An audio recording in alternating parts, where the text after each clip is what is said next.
I never had much in my life, but I did have Jenny. She was my only love from age 5, when I was forced to begin my formal schooling, until last year when an awful person took her from me. We both grew up in the hills of Arkansas, in families that had way too many kids and way too little money and food. Both our fathers said they were farmers, but they mostly sat around, drinking and wasting what little money they or our mothers could put their hands on. I don't know of any time when anything in the shacks we called home was new. We wore second-hand clothes that were either gifted to us or bought at the Goodwill store. Pop's truck was broken down more than it ran. If you looked at the homes we grew up in, you would think they were abandoned buildings in a junkyard or dump. Even the hound dogs and scrawny chickens running around were wild and starved-looking. The old trucks, when they ran at all, rattled, coughed, and clanged down the road, usually smoking like they were on fire.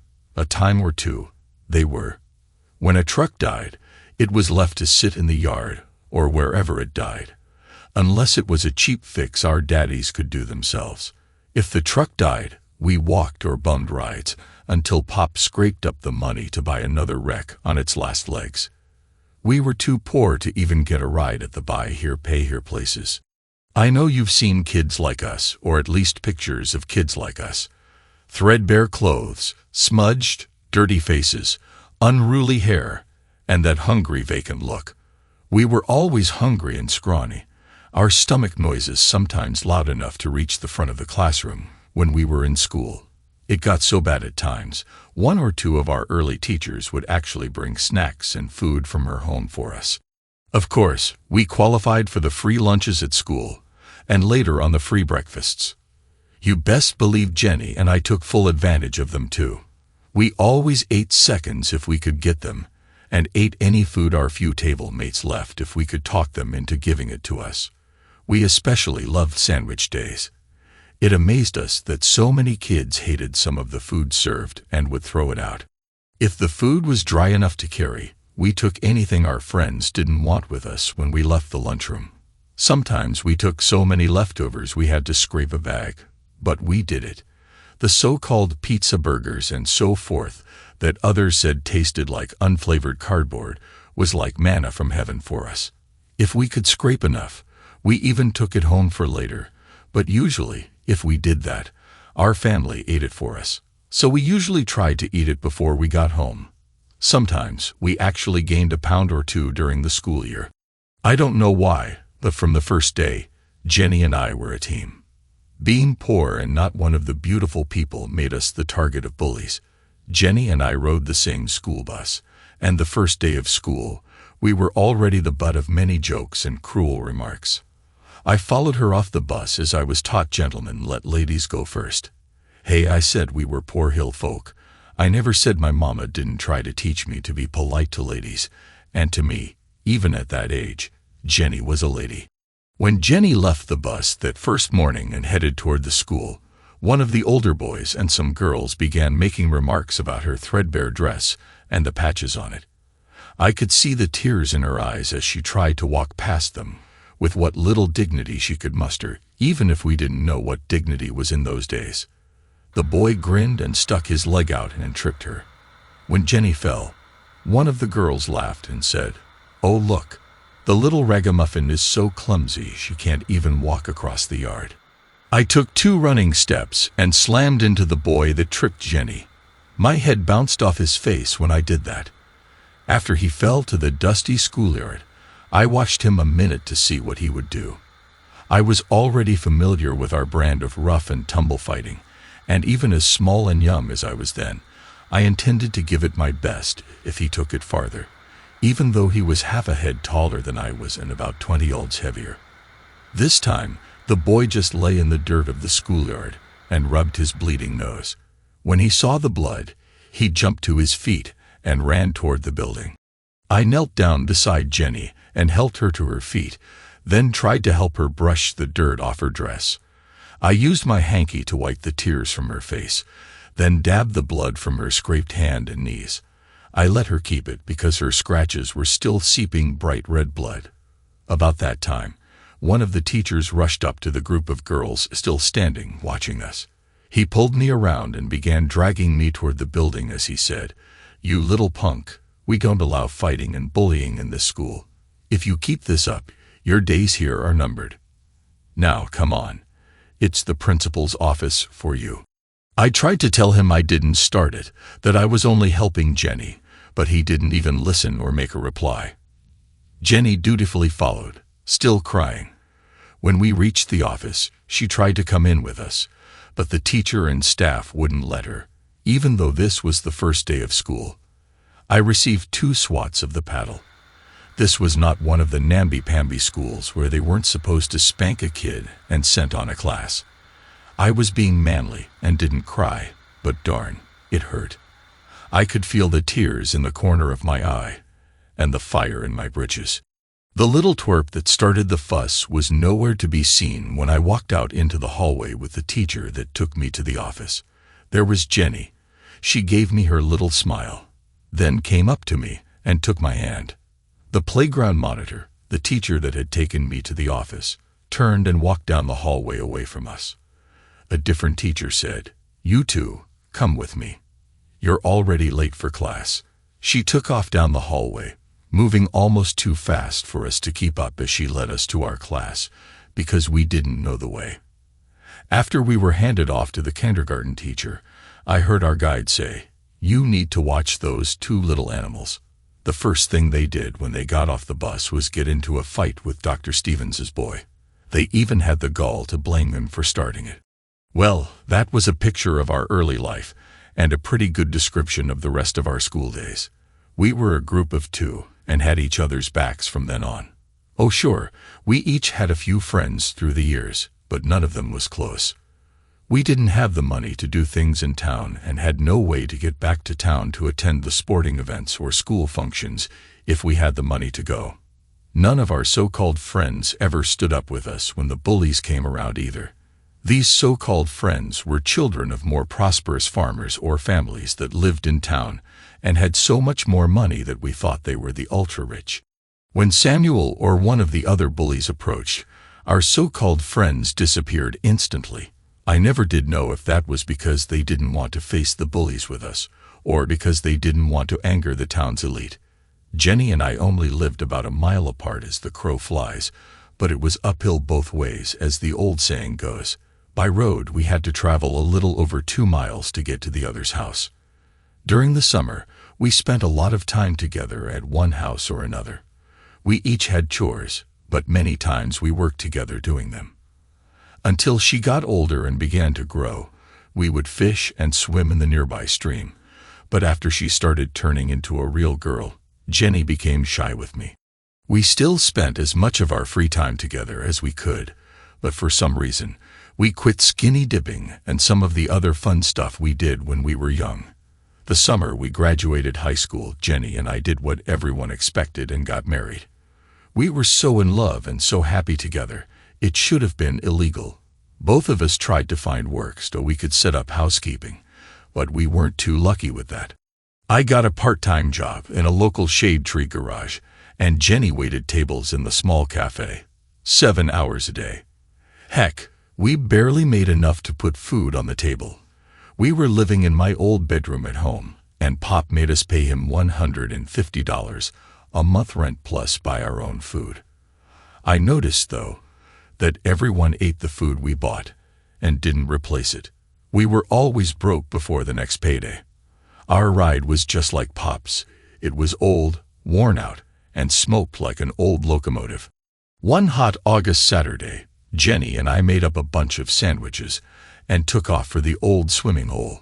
If we were lucky, none of the other kids from around would be there, and we could have some alone time. When we got there, we found a small group of the local kids, but they left soon after we arrived. After we swam for a while, we laid on the blanket and talked. I said, "Jenny, I've been talking to Roger. He's been in the Army now for 3 years and says he makes almost $2,000 a month by himself. His wife has a job working somewhere on post and makes almost another $1,000. I went to the recruiter, and he says I can start for about $1,500 a month, and after I get my training, you can come be with me almost anywhere they send me. Heck, both of us put together right now don't make what they make. I think I should join up. But I won't if you don't want me to." Jenny looked at me and her eyes got real wide like she was about to cry or something, but she didn't. She just gave me that little smile she had and hugged me real tight. She pulled back and wiped her face with her fingers and said, "I don't know, Mac. That sure is a whole lot of money, but what if they sent you overseas? You could get hurt real bad. I don't want to lose you." "Jenny," I said, "it might be sort of dangerous, but at least we could live pretty good. The recruiter said I could get $400,000 in life insurance for you. If I died, you'd have more money than you could ever spend." Jenny hit me real hard and said, "I don't want that money, Mac. I want you. You're all I've ever wanted since we first went to school. And that's a fact. If you think that's what we need to do, then I'm for it. You're my husband, honey. And where you go, I will go, just like the good book says." Well, we talked some more, and I went back to the recruiter and signed up. That basic training camp wasn't hard at all. Some of those city slickers moaned and groaned like it was killing them, but it was easy. Heck, we got to sleep until 4:30 every morning, and mostly we were done by 4 in the afternoon. Oh sure, sometimes we had to go out into the woods and do soldier stuff, but it was fun too. We got to shoot, blow things up, and drive some of the neatest equipment you ever saw. Well, I did have to go to what they called the sandbox. Spent my year in Iraq, and then I came back home to the good old USA. When we got off the plane, there was Jenny, smiling and looking like I remembered her. I won't talk about that night. It's none of your business, but we sure did tear up the sheets, if you know what I mean. I love that girl to death. After what they call stand down, the unit got back to work, except I didn't get to stay in it. The Army decided I needed to go to another fort. They sent us to Fort Bliss, Texas. They sent a truck along, packed up all our things, and paid for the move. By then, we had a pretty nice truck, so I drove us out there, and we moved into a real nice house on the post. Things were so fine. I was what they call a specialist then, an E4, and was making some really good money. My check was $2,216 a month before they took out taxes. On top of that, I got extra money for food and free housing. Heck, I was making more than Jenny's and my family's mate put together.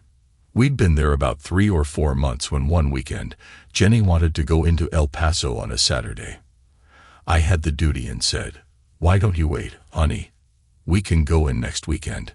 "No," she said, "a couple of the other girls and I want to go see if we can buy some nice Christmas presents, and we don't need you men watching what we buy." I could see I wasn't going to get anywhere with that, so I just gave her a good kiss and said, "Okay, but you all be careful. We've been told there's a lot of bad men running around that town. They come across the border and cause all kinds of trouble. You have to promise me you'll stay out of the bad parts of town." "Oh, I promise, honey," she said.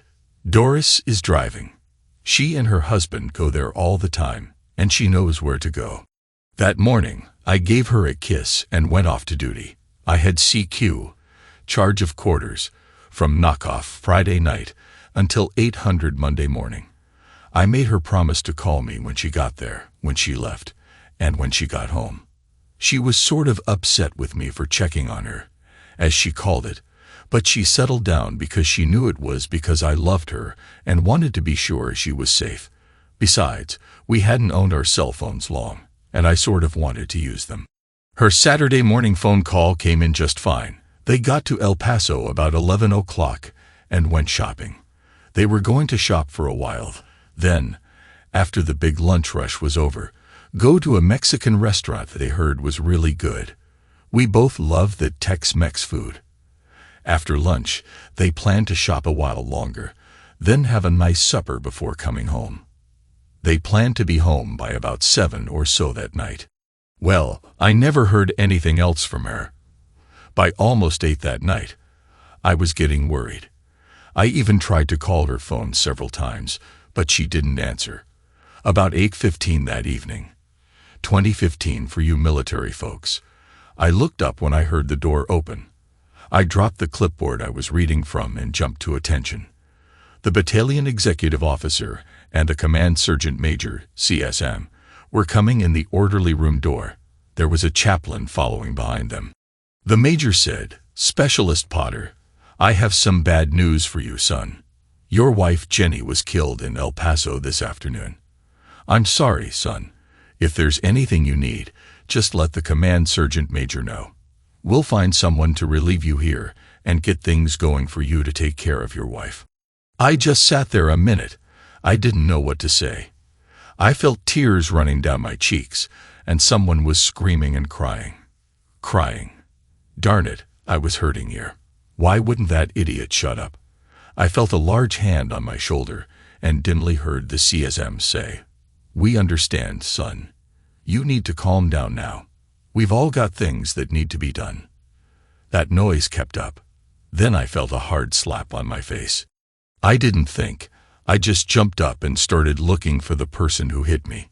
When I moved, that dude stopped screaming, and I realized it had been me. My throat hurt and was raw. I collapsed onto my chair again. I felt my shoulders shake from my crying.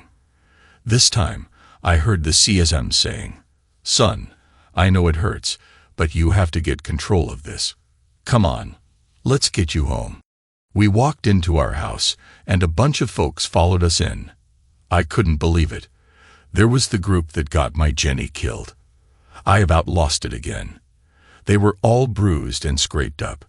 Their husbands were with them, and just stood watching me, looking guilty as sin. Doris ran up to me and gave me a hug. She was crying and said, "Oh, Mac, I'm so sorry. They were going to hurt us, and it's all my fault. I was taking us to get lunch, and I turned down the wrong street. Well, I pulled into a warehouse parking lot to turn around when a bunch of men came out of the building yelling and carrying weapons. They pulled the door open and dragged us out of the car. They pulled us down on the floor right there and tried to hurt us while some of them were with us, and others were moving boxes and bags from an old truck to several vans and cars. Mac, I think Jenny saved us. She kicked one of them hard and got away, then hit the others holding Megan and me. Between us, we got away. Jenny ran to the car and jumped into it. She started it, and we all got inside. She drove right through the door of the building, and then through the fence onto the street. Those men shot at us, but we got away. We were back on a busier street when Jenny sort of slumped against the steering wheel and drove across the sidewalk into a store building.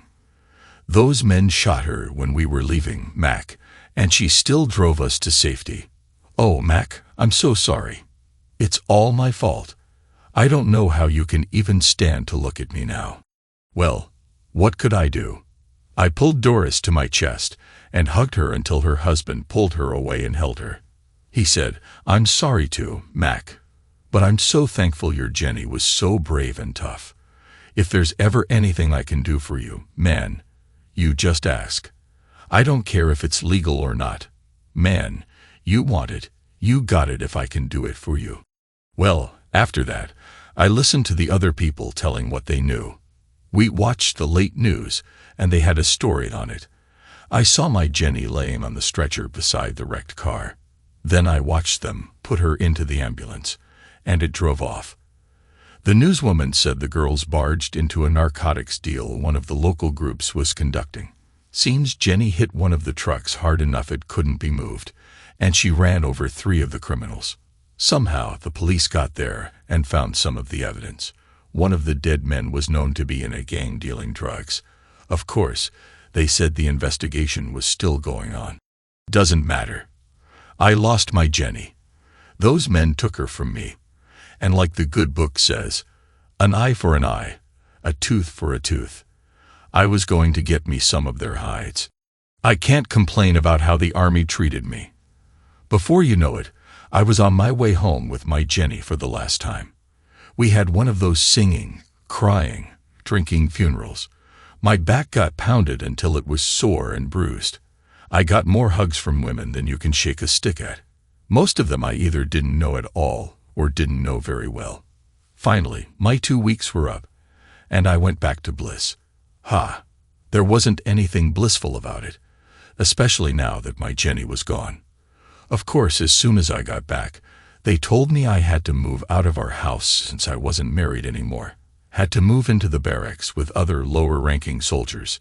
I had about a year left on my enlistment, and I began saving every penny I could. I was real surprised when the captain called me into his office shortly after I got back from burying Jenny. He told me the Army was going to promote me to Sergeant E5. Well, I sure was surprised. Imagine that. A down-home hill country bumpkin was an Army sergeant now. I guess I'll have to try and talk better now so I sound like a sergeant. I know how, I just sometimes forget and talk like I did growing up. Well, with the promotion and missing Jenny, I quit going out with the fellers. I asked around and found some crusty old surgeons to help me and began learning all I could about fighting. I spent almost all my free time at the field house exercising or working out with some of the unarmed combat fellers. I found a couple of fellers who said they had some ranger training, and they helped me a lot, especially after I told them why I needed to know about things. They even took me out on weekends and taught me secret techniques. One afternoon, I was called into the battalion headquarters to see the command sergeant major. He asked me how I was doing after Jenny died, and we talked about my grieving and about how he wanted me to stay in the Army, that I was such a good soldier and all. I was wondering what he was up to when he leaned back in his chair and looked me in the eye. "Sergeant, I've heard rumors about you, and they worry me. I hear you've been spending all your free time in the field house and learning to fight. I also hear you go out into the boondocks a lot and practice patrolling and infiltration techniques on your own. I would hate to see you do something that would get you in trouble. Do I make myself clear?" Well, I felt a little fear in the pit of my stomach when he said those things. If you've never had a command sergeant major upset with you, then you probably don't know the feeling. But if you have, you know how I felt. I want you to know he looked me in the eyes, and it was all I could do to look back at him like a man should. Finally, he said, "I have a couple of friends I want you to go see." He leaned back in his chair and put his feet on his desk, then smiled. He looked at his watch, smiled even bigger before he said, "You just have time to make it. I told them I'd have you there by 1400. Go to the Central Issue office and ask for Master Sergeant Majors. He has something he wants you to do." Well, I figured I was in for it, but what could I do? The CSM gave me an order, so off I went. When I got there, I knocked on the office door and entered when told to. There was an old master surgeon sitting behind a desk staring at me. His skin was as tanned as it could be and leathery, like he spent all his time outside.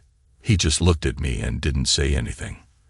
There was a man, a mountain of a man, sitting in a chair beside the desk watching me too. He was huge, all muscle, not fat, and he had Sergeant First Class stripes. He gave me the once-over, then looked at me again before he turned to the master sergeant and said, "Kid doesn't look too bad, even if he is just a leg. He's got some muscle already. Let's talk to him for a while. Then if it seems like he'll do, we'll run him through his paces to see if he has what it takes. If he can hack it, I say do it." Well, I didn't really know what was coming, but I wasn't sure I wanted to find out. I didn't have much choice, though, so I just stood there like a good sergeant, waiting for them to tell me what was happening. Well, they asked me about my job, why I didn't run around with the other surgeons, and why I was spending most of my free time exercising and learning how to infiltrate and deal with people quietly. I knew then I'd messed up and committed the most serious mistake of a clandestine planner. See, I told you I knew those big words and how to talk. I'd failed in my operation security. I looked at the two green beanies and felt my innards turn to mush. Then I said, "Well, Sergeant, I figured since I was a sergeant now, I needed to know a lot of stuff so I can train my squad. You know, since my Jenny died, I don't have much else to do, so I'm bettering myself." Those two mean-looking men looked at me and almost died from laughing. Then Master Sergeant Major said, Relax, kid. I think we know what you're doing it for. You made one mistake, though. You do your training too much in plain sight. Now, if something were to happen, say to some narcotics runners in town, who do you think they would come to see first? You have to stop being so obvious about those criminals, and you need to do your training out of sight. You need to tell those guys you've worked your anger off and don't want to run around with them any longer. Do I make myself clear here, son? Well, darn, there goes that idea. I thought I knew the CSM, and these two would have their eyes on me all the time now. So I said, yes, Master Sergeant, you make yourself very clear. Is that all, Master Sergeant? No, Sergeant, that is not all. From now until further notice, you are to report here to us every evening at knockoff. We have some things for you to do. I expect those things will take up most of your weekends too. Is there going to be a problem with that, Sergeant? Well, all I could say was, no problem. Seemed like I'd been given some extra duty to straighten me up. But I was a soldier, at least until my time was up, so I had to do it. The Master Sergeant told me, we'll see you here tomorrow. Dismissed. I went straight to the field house and met my buds. They weren't very happy when I told them the CSM was onto us, and I'd been ordered to quit what we were doing. In fact, one of the group got in my face and said, "You idiot. Who did you tell what we were doing? Now the CSM is going to be watching us like a hawk. You darn hillbillies are all alike. Can't pour water out of your boot with the instructions written on the sole. Come on, men, let's get out of here before we really get into trouble." For those who don't know, a leg is an infantryman who isn't jump qualified. Well, the next evening, I reported to the Master Sergeant like I was told to. He and Sergeant First Class Jones were waiting for me with a Hummer. I was told, get in and keep your mouth shut. As soon as I was in, the Hummer took off and headed out into the boonies. After about 15 minutes, we stopped in one of the training areas. The Master Sergeant threw a bag at me and said, "Get out and put these on. Meet us over there." He pointed at a small storage building. Then they walked to it and stood glaring at me as I removed my uniform and got into something that might have been in uniform at some time in ancient history. To my surprise, it fit. I won't go into the whole time I spent with those two green beanies, but let me tell you, what those Rangers were teaching me looked like preparation for some 5-year-old's tea party compared to what I learned from those two men. That first day nearly killed me. We ran 10 miles, then did exercises for almost an hour. We did the same thing every day for the next 2 weeks before they began teaching me all sorts of tactics. Not once did either of those two look like they were even feeling the strain of what they put me through. After we began the training, the Master Sergeant gave me some of his books to study from at night. Then we actually went on maneuvers with some of the other units on post. I don't know how he and the CSM cleared it with my boss, but one day my boss called me into his office and said I was going to be on special detail off and on for the CSM, and he'd tell me when and where to report. After almost 3 months, we were resting and having a drink one evening when Master Sergeant said, "I think you'll do, son. We've been pretty hard on you, and you didn't slack off once. You ever think about going into the barrack? You learn how to talk, learn a language, and you do well. Think about it. I know how you feel, though. My brother's wife was hurt, and he went off half-cocked. He dealt with the person who did it, but he wasn't careful. He's still in prison for it. I asked him one time if it was worth it, and he said he felt better, but he wished he'd been more careful. We've taught you how to be careful. All you have to do is remember what we've taught you and use your head. Maybe you'll be lucky and pull it off, maybe not. At least you have a chance, and anyone who hurts innocent people and deals those drugs deserves to be stopped." I started to open up and deny I had any intentions of doing something like that, but the MSG raised his hand and continued, "Now don't tell me any lies. The CSM and us have already got the intelligence on you. We know what you're planning, and we know we can't stop you. We just hope we've helped some. I don't think you'll see us again, but we'll keep our eyes on you. Don't even think about doing something that will reflect badly on the Army, son. We wouldn't like that. We hear you've made plans to get out. You wait on that. You keep on doing what we've been doing here, and you'll be fine." MSG Majors pushed a box at me and continued, "Now here is some stuff we found laying around post that might help some. Don't you dare get caught with it, but if you do, you'd better never let on where it came from. You tell them you light-fingered it or something. You hear? You come out here from time to time and look over there and see if something fell off a truck or something. You might find something from time to time." Well, over the next several weeks, I had some of the fellers light finger some special stuff when we did training, and I also found a few pretty nice surprises where the MSG told me to look, not saying no more. You know, they just fudged a bit about how much stuff they used in their training. Do you know how big a bang a little dab of C4 makes? After each field training exercise, I would collect the underutilized government assets and redistribute them, as we say. Then I would take off on my runs evenings, and when no one was watching, I'd make for a place I knew to stash it. Every so often, I'd take my stash off base and put it somewhere else. Hell, no one ever checks a car or truck leaving post. I began spending lots of time in town, blending in. City fellers and officers would have told you I was gathering intelligence. Me, I just thought of it as nosing around. Surprising what a fell can learn if people just think he's just an old guy throwing his money around. One night, about 5 months after they took Jenny from me, I followed one of those troublemakers out of the bar he was working. Dude had sold a bunch of stuff that night. I'd followed him and watched him all night. He had 3 bars he worked, and I followed him out of the last one at closing time. He took off like he owned the street and had nothing at all to worry about. I got sort of worried when we got deeper and deeper into the neighborhood. He was almost to the river before he stopped at a ratty old house. He pulled into a yard, looked worse than the ones back home, and almost marched up to the house. Fancy-dressed dude with a shiny nice car lived in a shack just like we did back home. I just kept driving by. He stopped to watch me, but I never stopped.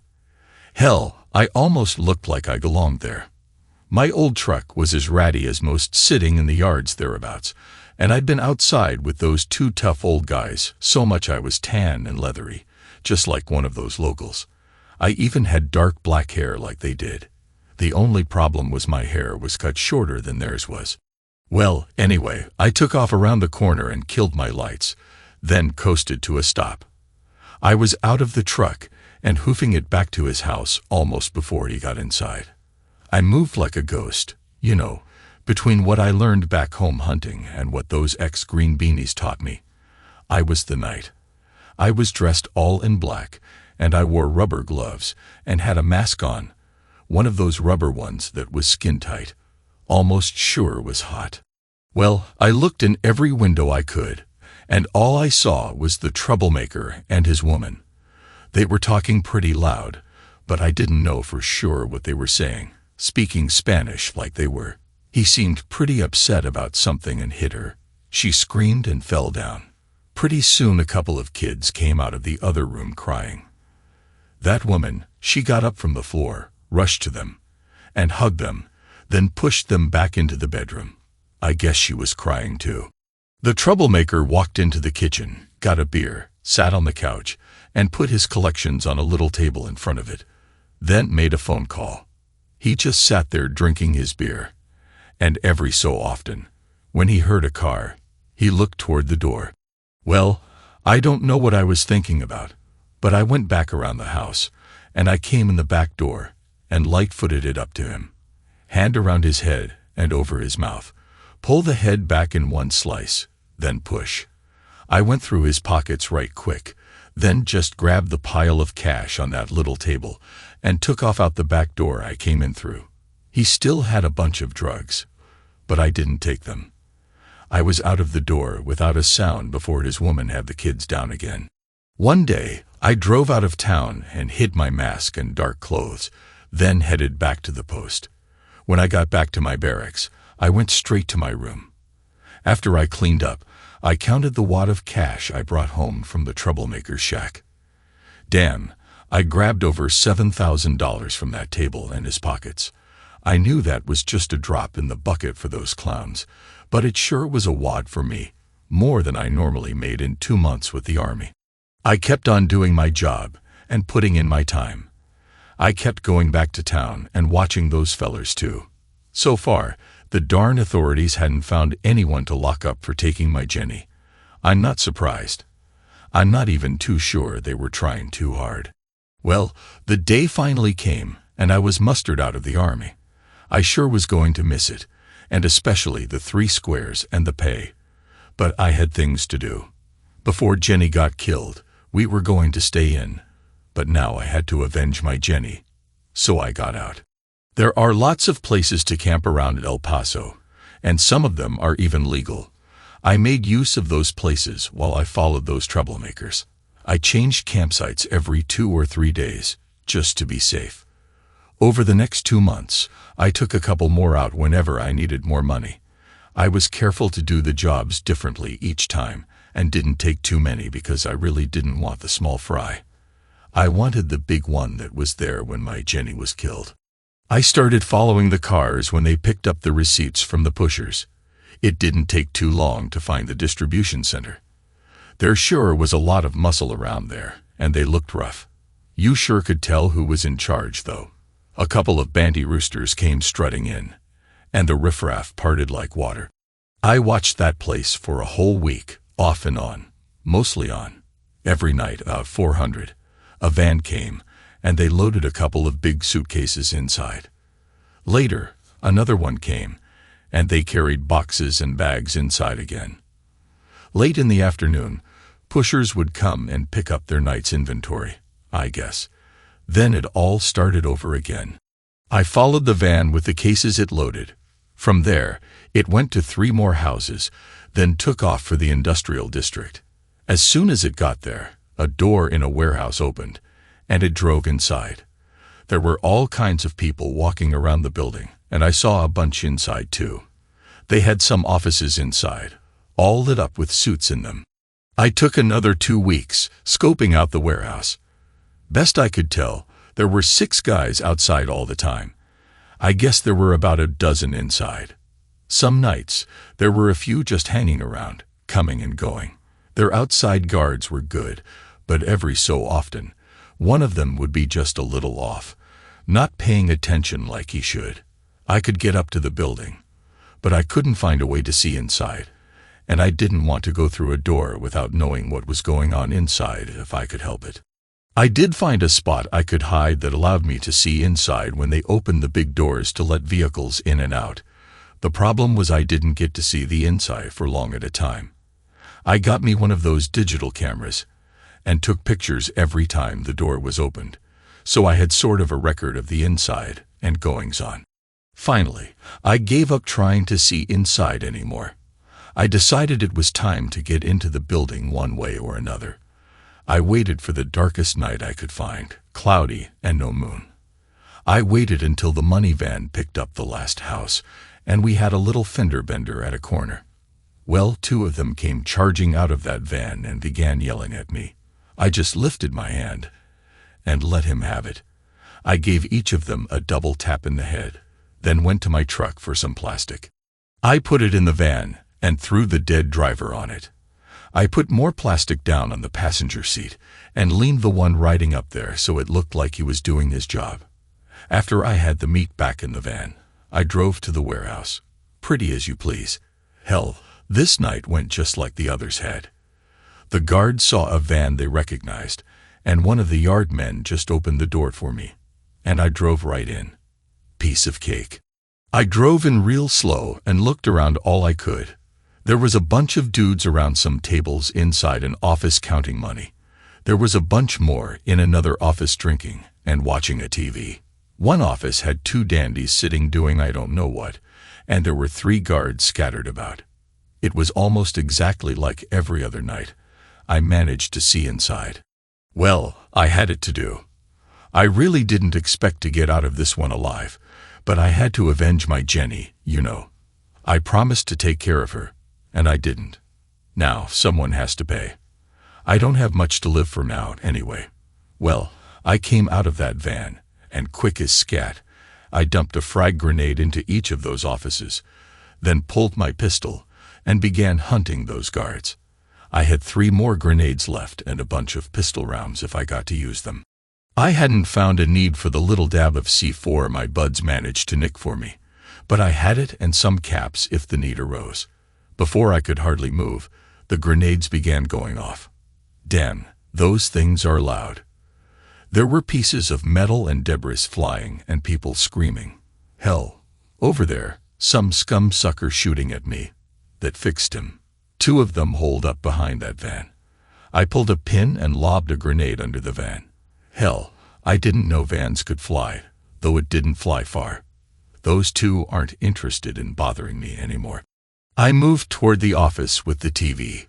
A couple of those troublemakers were still breathing, but a quick shot or 2 stopped that. Now to the office with Mr. Big. Well, he's not saying anything anymore. I moved to the count room. Jesus, look at all that money. I sure would like to have it, but with all that blood on it and all, I guess not. Some of it is singed too. I did grab a couple of bags that still had money in them, and some of the piled cash that wasn't in too bad a shape. I took off for the van I drove in with my cases of cash. As I got to it, a couple of the guards from outside came in the door shooting. I took care of them quick as I could and jumped into the van. Oh God, I got to get out of here. I backed the van around so I could drive out of the building and took off. A couple of the outside guards came around the corner when I came out of the building and began shooting at me. I let fly through the window, and they ducked back, so I fled and got the heck out of Dodge. Just as I turned into the road, I heard sirens getting closer.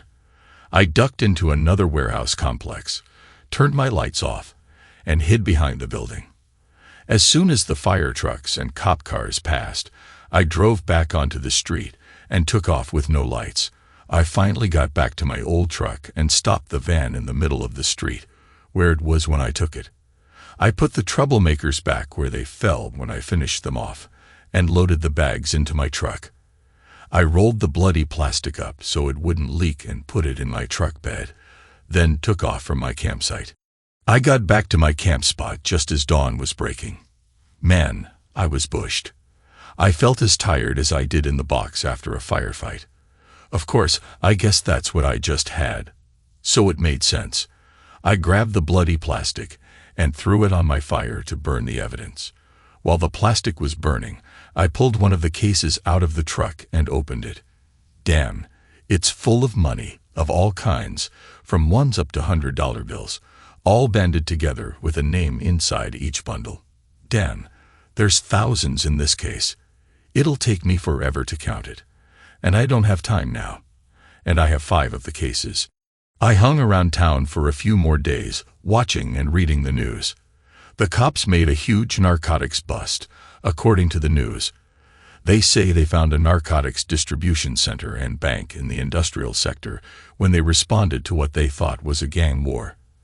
They found over $3 million and an untold amount of narcotics, as well as 15 dead men, when they responded to a 911 call. The reporter went on to say this was the same gang that had been accused of killing the wife of a young soldier from Fort Bliss. They did a little talk about Jenny before they moved on to other news. I wasn't sure I liked that.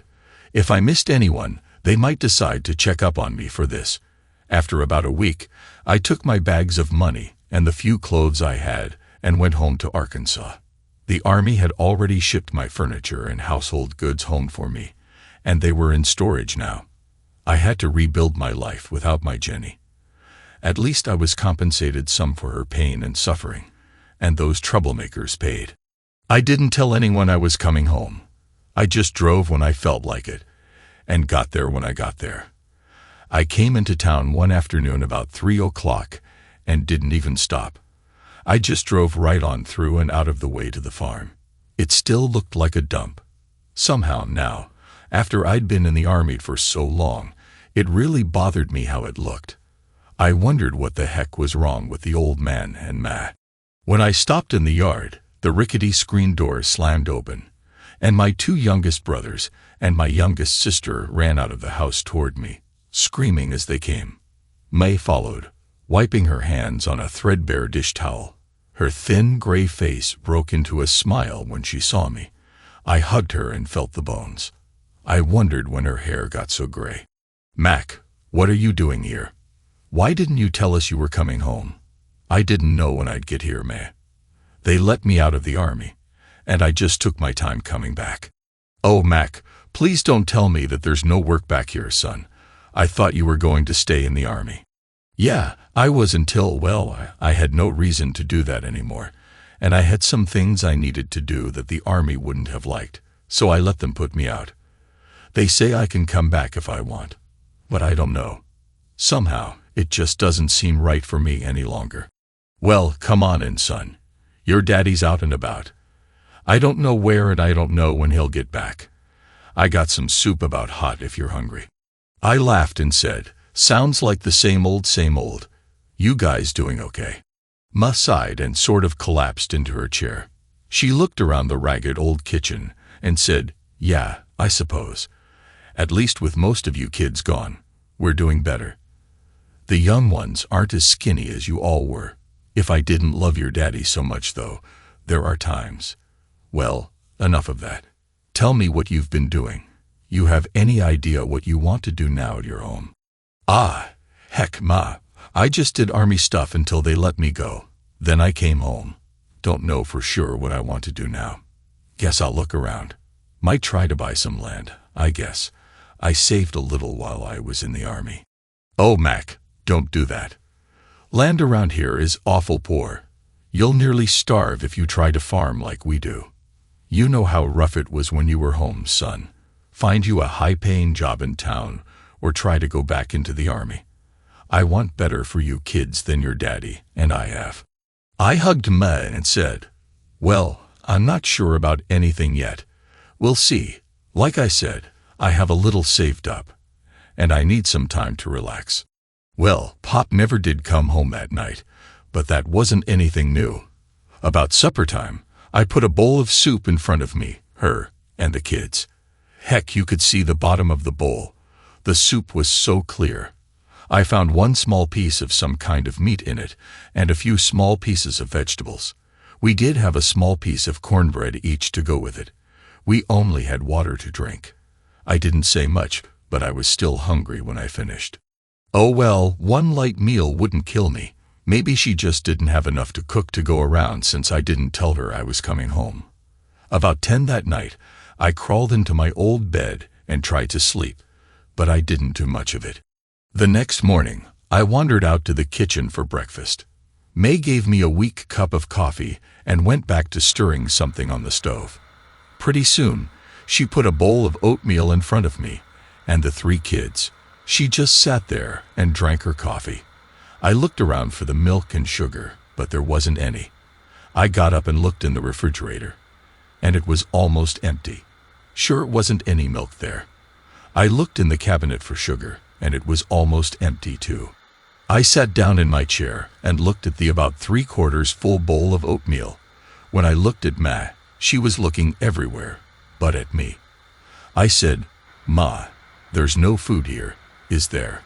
I saw the tears in the corner of her eyes and could tell she was trying not to cry. She pressed her lips together and shook her head no. I pushed my bowl toward her, then got up. I looked down at Ma and the kids, then around the old kitchen. I walked back into my old bedroom and got my wallet, then went back into the kitchen. I looked at the kids digging into their bowls of oatmeal and said, "Kids, get in my truck." Ma looked up at me and opened her mouth. I said, "Now kids, you two, nah, we're going to town right now." "But I can't, Mac. I have to get dinner." I laughed and said, "How? I didn't see anything you could fix. What you going to do, Ma? We still have a few chickens, and I can find something in the garden still, I think." "Well, maybe you can do that later. Right now, we're going to town, and I'm buying you a nice breakfast. Then we're going to buy some groceries. Now come on." "But Mac, we can't. I don't have any money, and we can't spend all your money. We'll get by. We always do. We've got a couple of steers about ready to sell. That ought to bring $600 or $800. Your daddy will probably give me a few dollars then for some food. Well, we'll see. Now you get to the truck too. When we got to the cafe, I didn't even let my family order. I ordered for them. And I got the largest plate of food I could get for me and Ma. And I made sure the kids got a nice big one for their size too. They all ate their meal. And I think they were looking around for more. And coffee? I think me and Ma drank 4 pots. She was even almost smiling when we left. I grabbed a cart in the grocery store side of Walmart and took off, grabbing things I thought they needed. I just ignored Ma when she complained about me filling the cart. I got some of the cheaper brands, but I filled that cart plumb full of dry beans, rice, flour, cornmeal, sugar, and canned goods. I even bought some meat for them, but not much. We always used to hunt for most of our meat, and I expected we still would. When we checked out, and Ma saw the amount of the bill, she said, "Ma, we can't spend this much. Please put some of it back. It's too much." I just ignored Ma and handed the clerk what she asked for. Hell, it wasn't like I was paying for this stuff. I was still using the narcotics money I took in compensation for Jenny. I still didn't know how much I had. I'd never counted those cases of money. The only one I did count had over $200,000 in it. If they were all like that, I had somewhere around $1 million in cash. When we got back to the farm, Pop's truck was sitting in the yard. He was in his chair under the tree, sucking on a beer, and drunk already. He looked up and said, "Where the hell you been, Ma?" "Hell, it's almost dinner time, and you don't even have it started yet." Pop never even said howdy to me. He just looked at me, then started in on Ma. She looked at me, then back to Pop, and said, "Matt got home from the army yesterday, and he took us out for breakfast.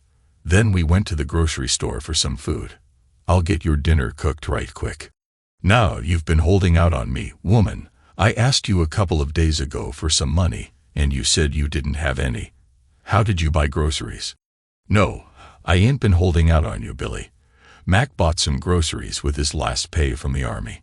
He says he's home to stay and needs to find a job." Pop looked at me and said, "We don't have much room here, son. You're welcome to your old room if you need, but we can't support you. You need to kick in food and $150 a week like you did before. I'll count these groceries as part of your support, but I need the rent money quick. Things are a little tight right now." I looked over at Ma and the kids as they carried bags into the house. I said, "Well, Pop, I wasn't planning on staying. I just stopped by to say howdy. I'm looking for a place of my own, as soon as I'd find one to buy." Pop laughed and said, "Damn, boy, if you don't take the cake. You know how much ground around here costs. Hell, it's $1,200, $1,300 an acre, sometimes more. How much you think you can buy with no money and no job?" "I think I can buy enough. Guess we'll see if I find a plot I like. Bring me another beer from the cooler in my truck." I looked at Pop, then got his beer. I'd forgotten how he was. His beer and cigarette money sure would have bought a lot of food for everyone. I felt my temper rising and knew I had to get out of there. Now, don't get me wrong. Pop wasn't mean to us or anything, and I guess I loved him, and he loved us, but his drinks and cigarettes were first in line before food. I hung around the rest of that day, then took off for town. I would camp down on the river somewhere, on a gravel bar, until I found someplace better. Well, it took me almost 2 weeks, but me and the realtor finally found a nice little piece of ground for me. It was on a little stream that drained into the Buffalo River. There were a couple of open spots on it, and an old barn that wasn't in too bad a shape. The old house had fallen down some time back. I only got about 160 acres, but it was enough for me.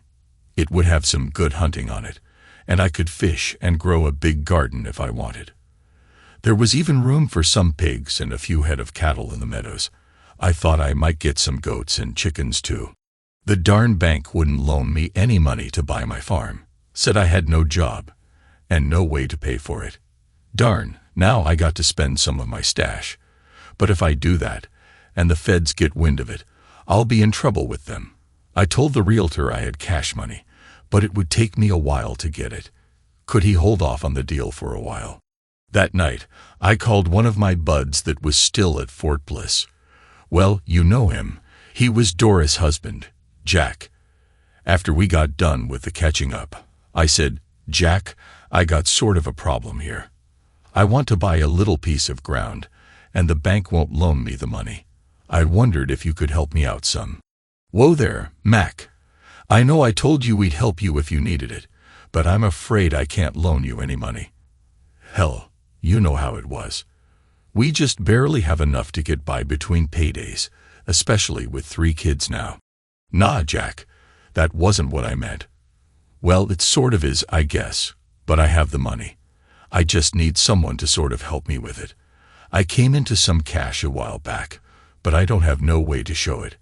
I thought maybe you could say you were with me when I played some darn good poker and won the money. If anyone comes sniffing around, I'll put it in several banks around, then draw the cash out and pay for the land. I just need you to back me up if push comes to shove. I think I may even pay a little tax on part of it to keep the IRS happy." "Mac, who'd you kill to get that kind of money?" "Oh, it was you that hit that gang just after you got out, isn't it? You killed all those troublemakers and took off with some of their money, didn't you?" "Hell, how'd you do it?" "I don't have any idea what you're talking about, Jack. What gang got hit? I told you, I won that money fair and square, right?" "Okay, you didn't know the gang that killed your Jenny got hit, and a bunch of them got killed in their narcotics warehouse. It's just coincidence someone used frag grenades and military ammunition to hit them." "Okay, I won't say nothing about it. And if they ask, I'll say you won a bunch of money playing poker." Well, my plan was beginning to come together. I just hoped the feds didn't catch on to my little trick. I showed the old man and woman who sold me the place I had a box full of greenbacks, and they allowed how they could carry the note for me, and we just bypassed the banker. That made everything easier. We showed I made a small down payment for the farm, then they loaned me the rest of the money.